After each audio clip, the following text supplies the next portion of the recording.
and religions. Islam is very concerned with education that is right and qualified.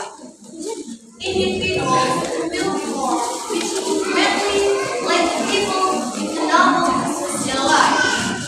Islam emphasizes the role of education.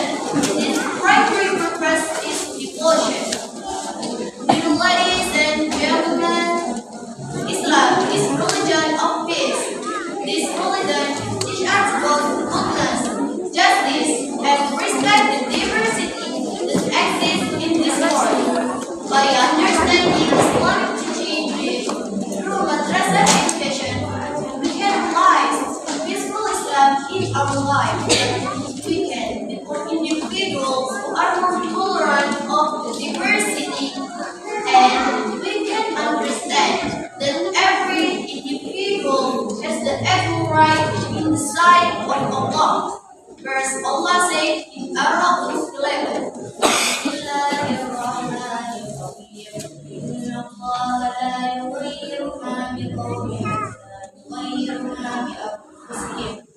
Allah does not change.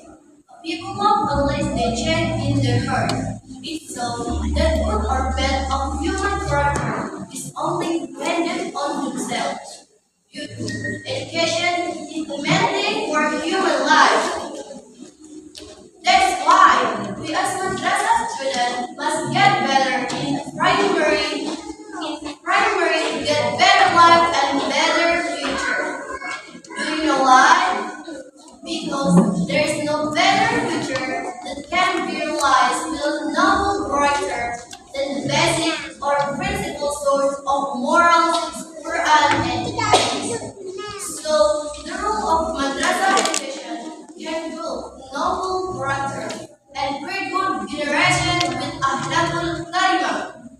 Dear ladies and gentlemen, the conclusion from my speech is madrasah education that is positive values inculcate us the importance of tolerance, understanding, peace, justice, and cooperation will certainly help to create a better and peaceful world for everyone. So we